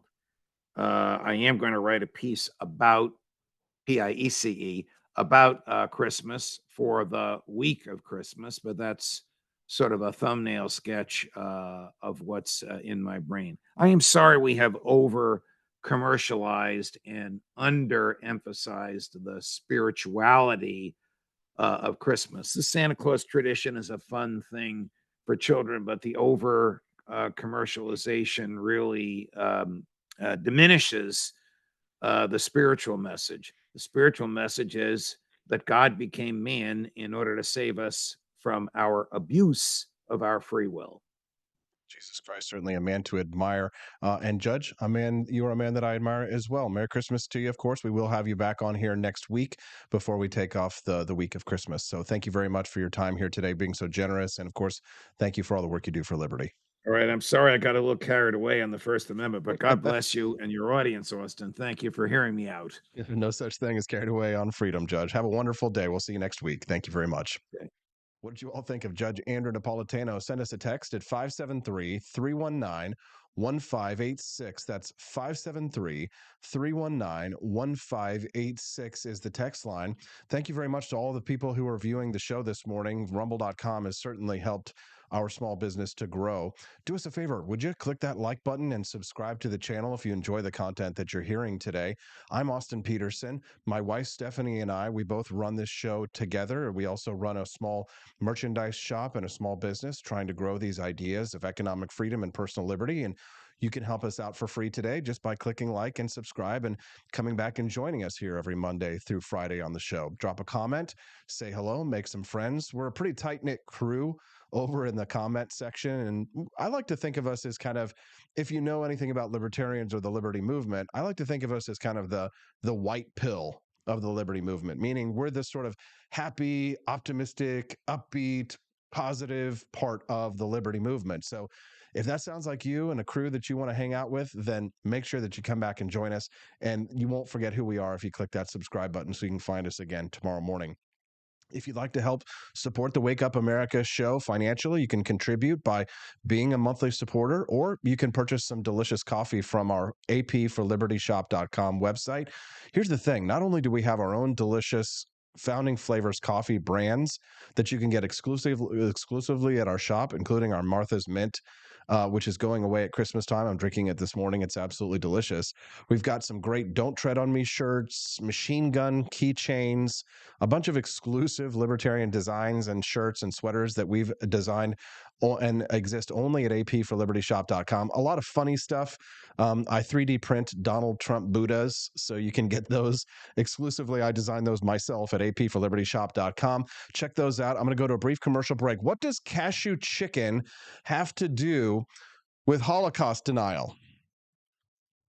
It sounds like a ridiculous question, but you're going to find out what cashew chicken has to do with Holocaust deniers when we get back on the Wake Up America show at wakeupAmericaShow.com.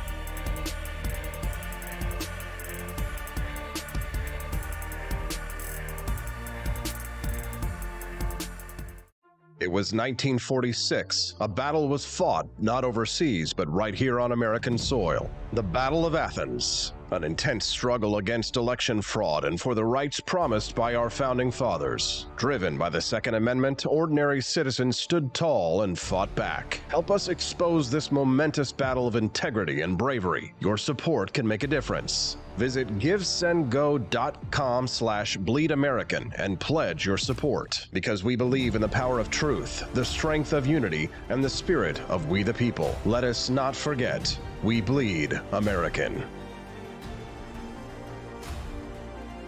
Fire.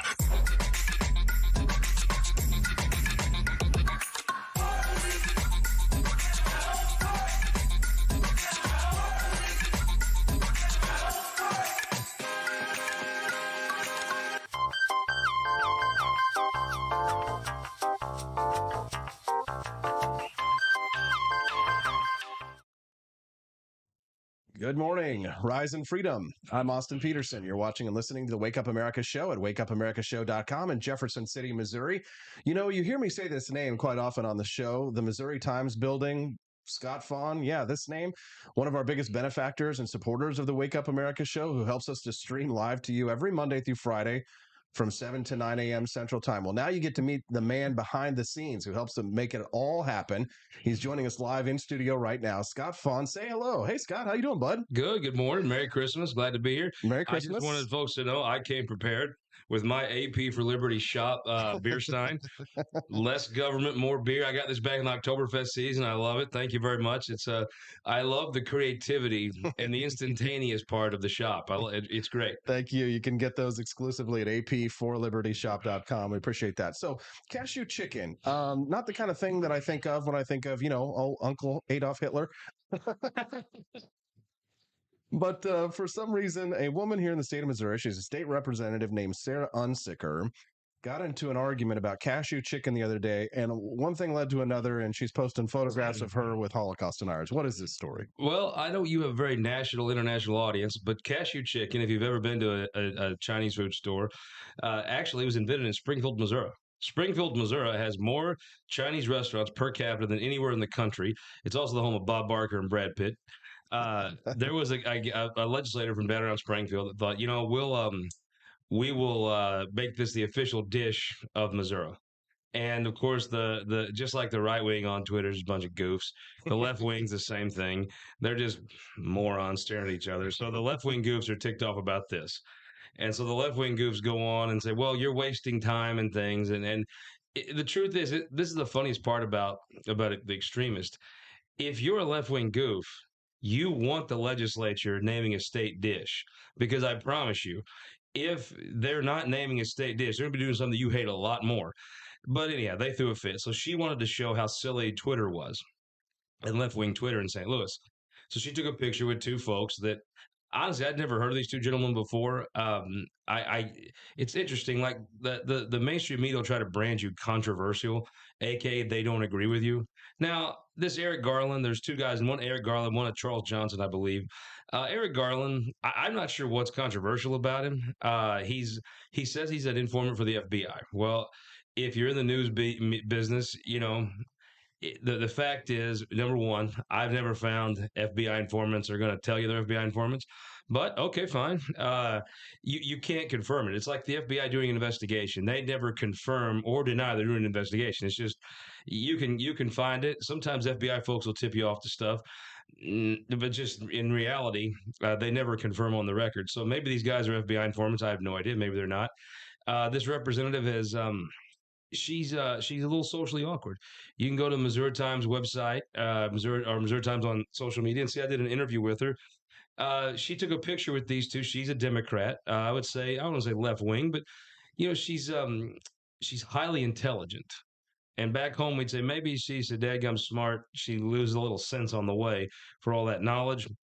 Well, she takes it seriously. She shows up in committee. She is a very conscientious, the kind of person you want, right? If you're going to have somebody you disagree with politically, you'd like for them to do their homework and actually take it seriously, and she does that. And so but she's running for attorney general in a race that is a enormous underdog for any Democrat, including her. And she's met these two gentlemen. They've befriended her, and she took a photograph with them and put it on Twitter just to twerk people, just to irk folks. She did the Austin Peterson, if I had to say what she did do. And the backlash was overwhelming. Now, what really happened is the woke folks, which she's been one in the past, devoured one of their own, as they always do. Nobody felt sorry for Robespierre going to the guillotine because he'd sent so many other folks there. And I think you're finding not many folks have a lot of sympathy for Sarah Unsicker because she said and done this to other folks. There's a story from a few years ago. Bob Burns, your labor Democrat, your Democrat that he worked for a living, right? You shook Bob Burns' hand. That man he was a teamster. He delivered beer for a living, Anheuser-Busch beer. And he was on a radio show promoting a veterans charity that he was a part of doing with a guy that had made some comments that folks thought were racist. I'm sure they probably were. I didn't hear the show. I don't know. But they ran him out of the caucus over it. It was ridiculous. And Sarah Unsicker was in that caucus. And I asked her, so Bob Burns, yep. Well, this happened. Yep. You didn't say anything about him. And she didn't. And it just goes to show you these woke people will destroy their locusts. They will eat. And if you're part of that woke mob, your real enemy ain't the old boy you're shooting at. You look to the left and right of you.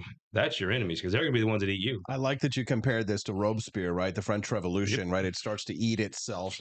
And, Missouri Democrats are underdogs. Obviously, winning a statewide race is a rare thing. Republicans are expected to absolutely blow it out when it comes to next year's elections here.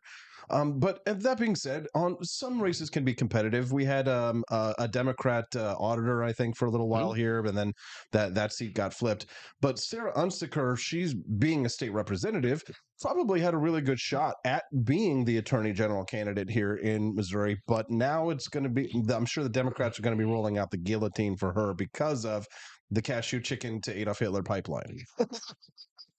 They're going to kick her out of the caucus. She lost all her committee assignments. They ripped her off committee.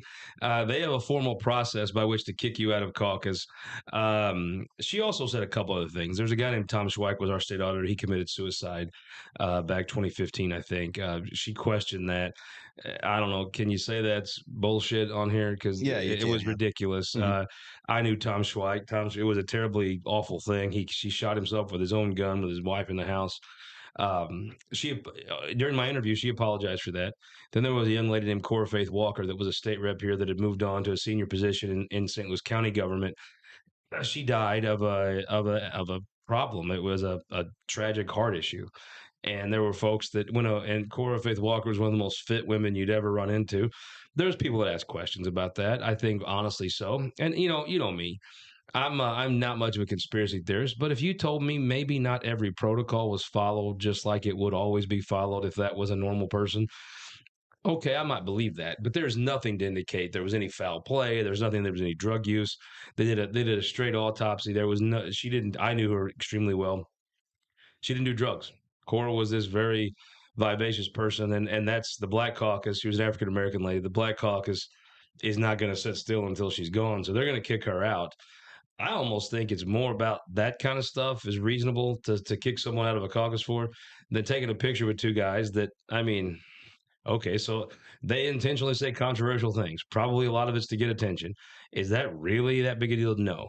But when she doubled down on some of this stuff, and Crystal Quaid, the Democratic floor leader, the Democrat nominee for governor next fall, she's been a big defender of Sarah's. I mean, Sarah is a nice person. She's just, well, she probably wouldn't have got elected down the boot hill, right? But the suburb people are different folks, and Crystal's defended her a lot and helped her.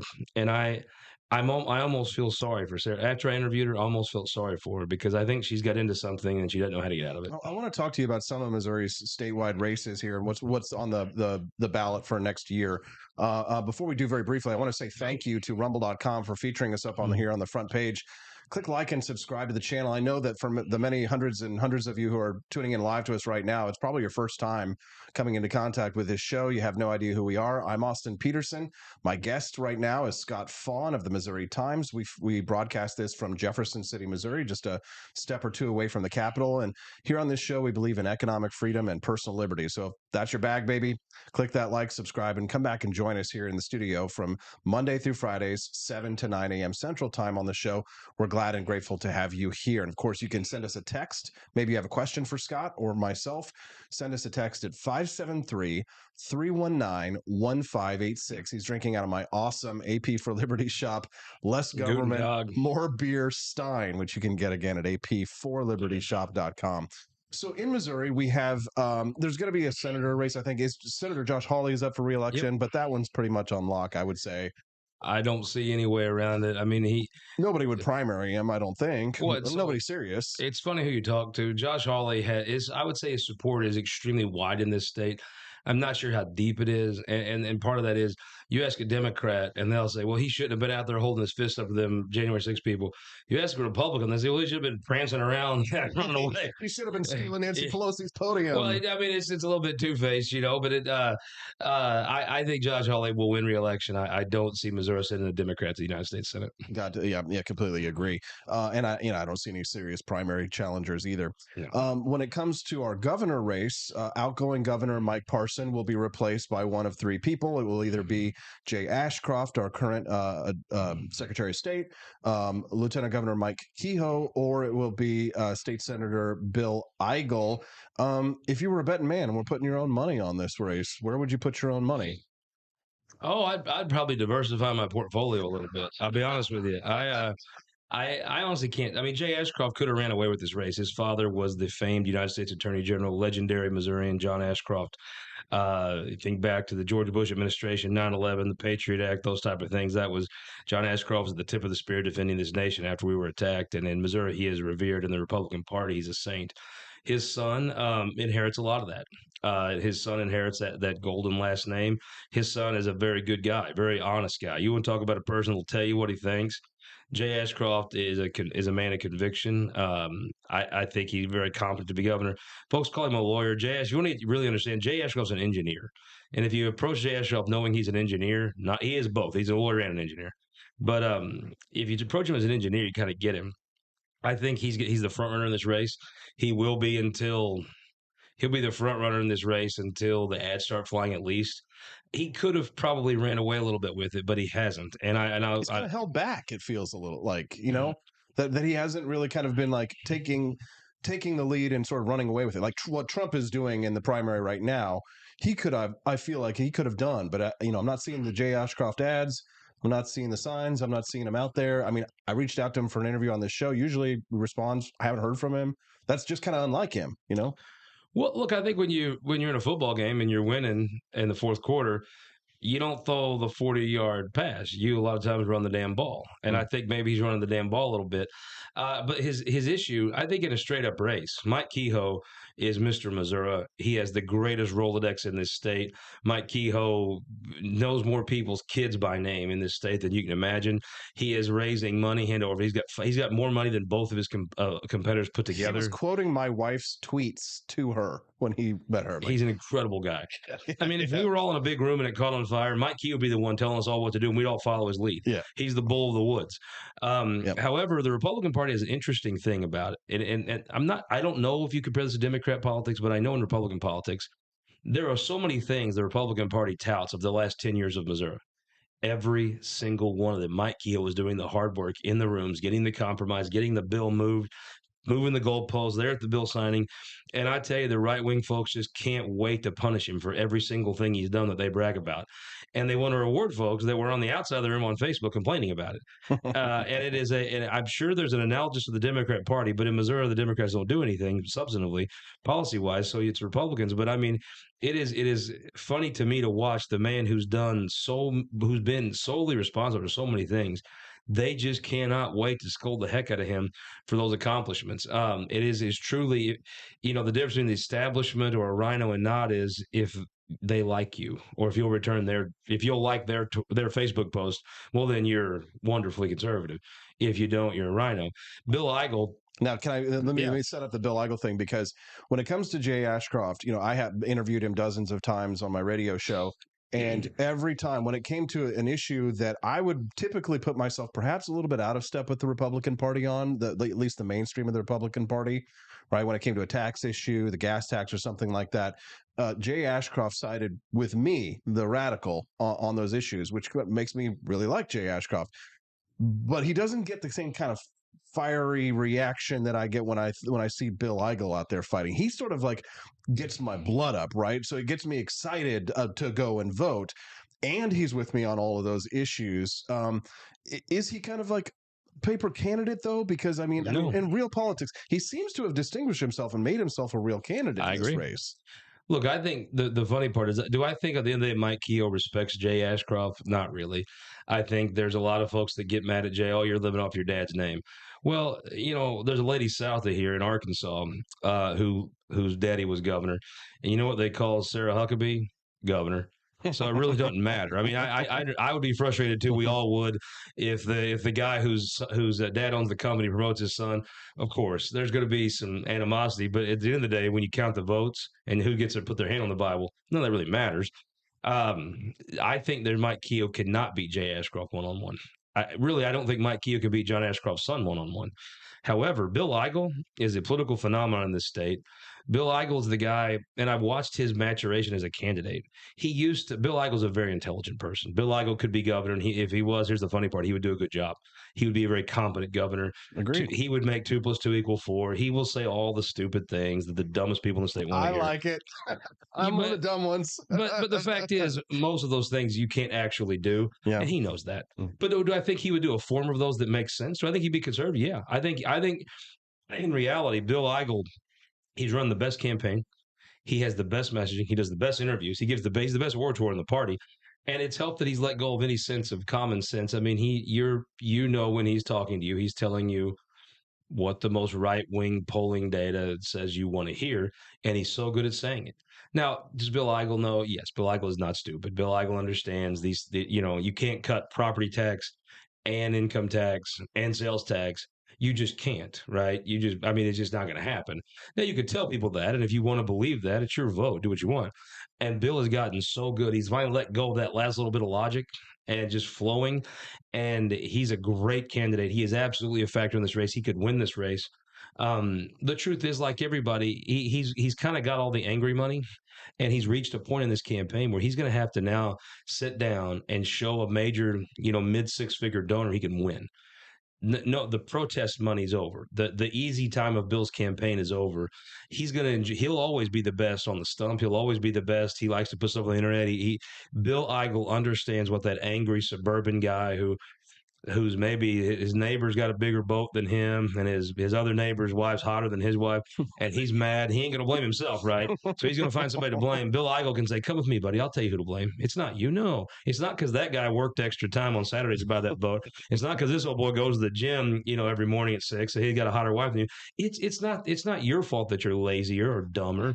It's somebody else's fault. I'll tell you who. And Bill's like he could have charmed all the angry white suburban lazy failures into the sea, just like St. Patrick did the snakes in Ireland. They'd be out there drowned. But I tell you, I think Bill Eigel, if he were to be governor, the first thing, like anybody, if you get elected with radicals, they get ticked off first. Because it doesn't add up, and so they all turn on you. That'll happen to Bill too. But Bill, I'll give you a prediction that I might be the only. I'll give you Let's hear it. On my Do I Stein knowledge prediction. If Bill Eigel could be elected governor, if he is governor, he will do a very good job, and he will not. You can't make radicals happy, but what you can do is you will actually accomplish things. He will lead this state in a conservative direction, but I think he'll do it competently, where it'll actually work. You keep in mind, Texas, Florida, we like to compare ourselves to. They can do a lot of innovative things because it all comes down to money, right? So everything's about money or sex, right? Well, this is about money. And in Texas, they got oil money. And in Florida, they got tourism money. And they got sex. One last question for you here on this one. Is there there's going to be presidential primary as well. We're going to have a caucus here in Missouri. Any love lost for Trump at all in the state of Missouri? Austin, I think it's an interesting thing. His support is the widest of any person I've ever seen in my life. It is deep in the places. The funny part is you lay a map of this state where Democrats used to perform well, where they in eastern Jackson County, kind of Independence area where you're from, a little bit of that Northland where all the firefighters and cops moved north of the river. Then you got the Boot Hill farmers. We're white trash. We love Trump. I used to vote Democrat. South County, St. Louis, Jeffco, your labor guys that used to vote Democrat. Trump knocks it out of the park there. He is invincible in those. They don't care what he does. You have a whole other ring. Like we're in central Missouri. These are Catholic folks. They don't drive their money. They don't got 3 ex-wives. They don't wear their money. They are conservative in every facet of life. Donald Trump here in Springfield is not overly popular for an average Republican candidate. He brings in some Democrats and folks, but for the most part, your normal Republicans, they could take or leave Donald Trump. But I tell you what I think happened to them. They started arresting him every 3 days or something. And folks are like, that don't sit right with me. Something ain't right about that. I don't think that's right. And I think that is truly what has taken your independence voters. And I don't mean independent. I mean folks from Independence, Missouri, where Harry Truman's from, where they do have a payday loan, right? And, they buy their furniture in installments. Them folks were Trump folks. They weren't changing. They didn't care what he did. When he called Jeb Bush a wuss and Marco Rubio and Rand Paul weird, they were in. They're like, well, that kind of old boy seems a little weird to me. He says the things they were thinking. And so I think that those folks will never change. They don't want to hear it. But I think your average Republican voter was open to a change from Nikki Haley. Ron DeSantis, I never thought really clicked. The person, you can't go from the most charismatic guy ever down to George H.W. Bush had this problem. You had Ronald Reagan, this most charismatic, wonderful dude. Then you drop down to George Bush and people are like, well, this is not great. Mm-hmm. And I think the same thing happened. Al Gore and Bill Clinton, right? You had Bill Clinton, this wonderfully charismatic guy, and then Al Gore, none. I don't think the American people, you can take all the issues out of it. Most folks don't. You watch him on TV, he's not watchable. He's not. Nikki Haley is a very attractive woman. I think that's what her saving grace is. If you're clicking through, you're like, oh, wow. If you're watching news channels, you see her, you're like, okay. Yep. You got to have some personality. I don't think DeSantis has. I think Trump will win. I think Trump may be elected president. Well, our listeners are totally agreeing with you. They're giving you the thumbs up, saying, I was on the fence with Trump until they started arresting him every other day. That's Scott Fawn joining us live now here in studio at the Missouri Times. This is his studio where he does his own show, This Week in Missouri Politics. Tell us a little bit about some of your passion projects and what you're working on right now, Scott, where people can follow you, all that good stuff. You can follow me at Missouri Times, anything Missouri Times, This Week in Missouri Politics. You can you could also follow me at Scott Funnel on Twitter if you want to read about political stuff, mostly Cardinal, frustrated, angry Cardinal tweets. Then the passion project I've got into, honestly, a little bit inspired by you. We've done a weekly show I had for a long time. But you know when something's not great, it was not great. I've watched some of the stuff you've done. It was the inspiration to do a lot of the stuff we've done in here. And I do this weekly show that I actually enjoy, where he interviewed Sarah Unsicker on Monday. Pretty much, if something happens in politics in Missouri, we'll get that newsmaker to come on that week somewhere. And it's not. I probably need to get it more organized, but kind of do it as news strikes or Tuesdays at 11. And that's been kind of a positive thing for us. It's really went well. I think you get a chance to really get to know folks a little bit better because we can do long form. We don't have to stop. So that's went well for us. And then I do a show called Show in Missouri where I go to every county in the state. We talk hogs, dogs, and logs. I'm going up to Schuyler County later today. We get set and talk about the history of this state. If you ain't from Missouri, it might not tickle your fancy, but if you are and you want to learn about your state, go to showmissouri.com. The history of Missouri, one county at a time. We've got a lot of Missouri people who watch this show and are tuning in. I'm seeing dozens of Missouri people talking about these issues, so I'm sure they'd be interested to follow Scott Fawn. One listener who messaged in this morning says that, ouch, bashing my hometown, that's cool. We call it meth dependence. Very funny. Thank you, too. That is great. Look, Victor Callahan is the godfather to one of my children, an old Independence guy. Independence is my second hometown. I love Independence. I was born there. Scott, thanks so much for your time today. Let's give it up for Scott Fawn. Appreciate you being so generous, joining us here in this. And, of course, thanks for the donation of the studio here for the show. AP for Liberty, get you a Stein. It's never too early to start celebrating Oktoberfest is what I always say. That's right. Less government, more beer at apforlibertyshop.com. One more time, give it up for Scott Fawn. Thanks, Scott. Have a wonderful day.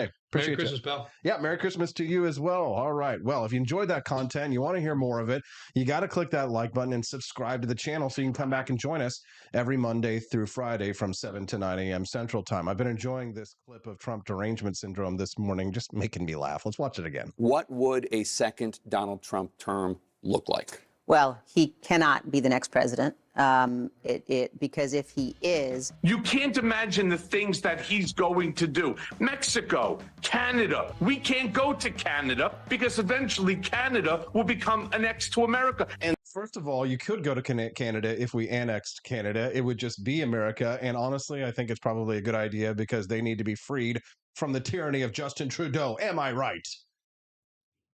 Shoot visitors to the White House. Yeah. That means he can shoot the First Lady. We're going to see violence. Wait, shoot the First Lady? What? Red, White, and Renegade, haven't seen you in a few days, man. Nice to see you again. He says there's a popular live channel right now, but they scream, talk, and always force hit like and share. If you don't believe this, then hit like and share consistently. So much better here. I do say click like and share a lot, though, so please don't get mad at me. Violence, the likes of which we didn't even see on January 6th.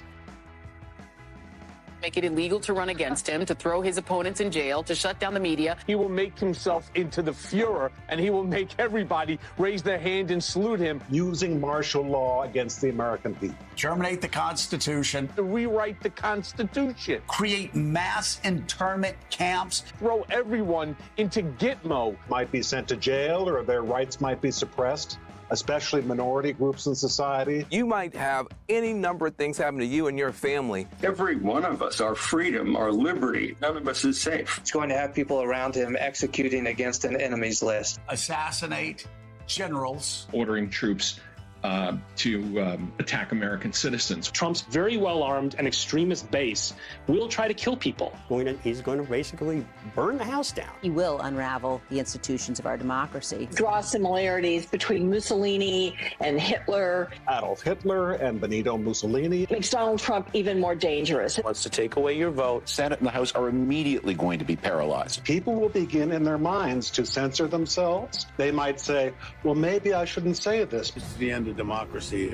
I think that could be the end of our democracy. But democracy is dead if Trump is reelected. Cozy up to Putin that democracy will be at risk. The absolute destruction of the Justice Department as we know it. The Justice Department could be entirely transformed. I am really concerned about that. Every person who was associated with the attempted coup elevated in the administration. If he's reelected, he will curb transgender rights. The end of the rule of law. Arrest political opponents. To persecute, not prosecute, but persecute his enemies. Take a wrecking ball to the rule of law. He's going to make the law. Everyone else will have to follow. A vote for Donald Trump may mean the last election that you ever get to vote in. To go after the independent and free parts of American civic life. He would tear down our institutions. Purge the government of employees. Department by department effort to weaponize the powers of the government. To use the military to quash protests. Ridding the government of all democratic safeguards. Junking American democracy as we have always known it. That he would try to stay in office beyond a second term. That he would never leave office. There's no question.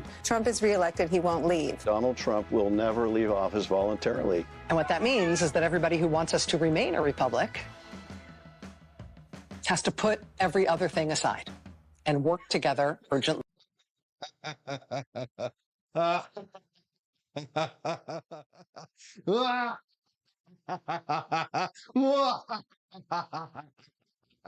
Don't you just kind of want to see Donald Trump get elected just to see the total meltdown next year? Is part of you just kind of just hoping that you get to see that happen? I mean, come on. I know, even if you're not the biggest Trump fan in the world, don't you think, wouldn't you just want to hear him run and scream?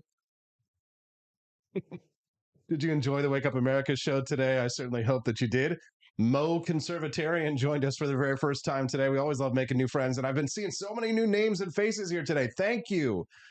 If you are new and you want to come back and join us again tomorrow, I won't mind. Just make sure you click subscribe so you don't forget who I am. I'm AP for Liberty, and this is the Wake Up America show. We've always got great guests for you. Didn't we absolutely kill it today? Cliff Maloney, Judge Napolitano, Scott Fawn. So much fun. Thanks to everybody who supports the Wake Up America show, and you can become a supporter too if you join our monthly support club, $5 a month here at rumble.com or over at wakeupamericashow.com/support. You get a 20% discount at apforlibertyshop.com. So if you become a monthly subscriber to the show, you get a 20% discount. If you're already a monthly subscriber and you don't have your 20% discount, you got to hit me up on Twitter, or perhaps, send me a text here on the show, the text line. Say, hey, Austin, I didn't get my 20% discount card. My name is X, and I'll go check the records, and I'll send you back your 20% discount code, because we like to take care of people who take care of us, don't we, Rooster?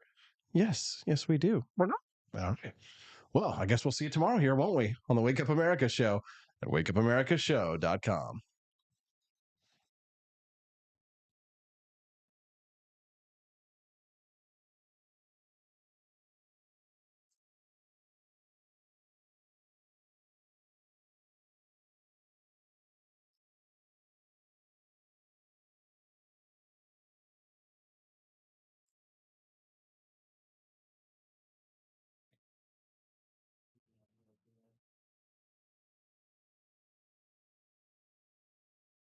Expanse of time, a year might seem like a mere moment, but oh, what a year it's been. In September 2022, Austin and Stephanie Peterson embarked on a journey to wake up America. They began humbly, with just 20 souls tuning in, learning, listening, and though challenges arose, like the looming shadow of YouTube demonetization, their spirit never waned. And now, thanks to you, thousands rise with the sun to join them, to listen, to engage, to be a part of a community. So here's to you, and to Wake Up America, for memories shared, for friends made, for the journey ahead, and for never, ever forgetting to rise and freedom. Happy anniversary. I'm Donald Trump, and I approve this message. Believe me, Austin Peterson is the best. He's got the greatest Wake Up America show I've ever seen. Whenever I tune in the mornings and watch the live stream, let me tell you, he has got the absolute best content. I love his guests. It's just a total blast to watch, and I highly endorse and recommend the Wake Up America show. It's terrific, believe me.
I'm a public defender. I am a public defender. I'm proud to be a public defender. 80% of Americans accused of a crime will get appointed a public defender. Everybody from a speeding ticket to capital murder. For every dollar we spend on public defenders, we spend $3 on prosecutors. Public defenders have to do pretty much everything on their own. Social workers, counselors. Investigating is another piece of it. The average public defender holds 300 cases annually. You never feel like there's enough time. Public defenders have health issues all the time. A lot of people give up and say, I can't do this work anymore. Gideon's Promise trains, mentors, and supports public defenders.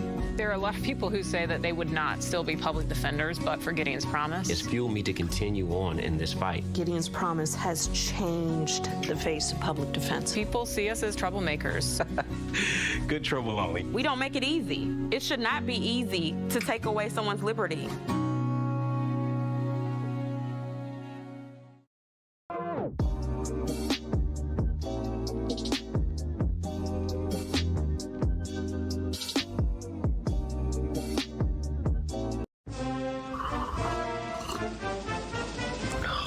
Tired of spending your hard-earned money on woke corporations that don't share your pro-freedom values? Fed up with sipping liberal lattes and progressive cappuccinos? Introducing Founding Flavors from AP for Liberty Shop. Get your day started with Washington's revolutionary roast. As robust and principled as the man himself, this blend is the shot of energy heard round the world.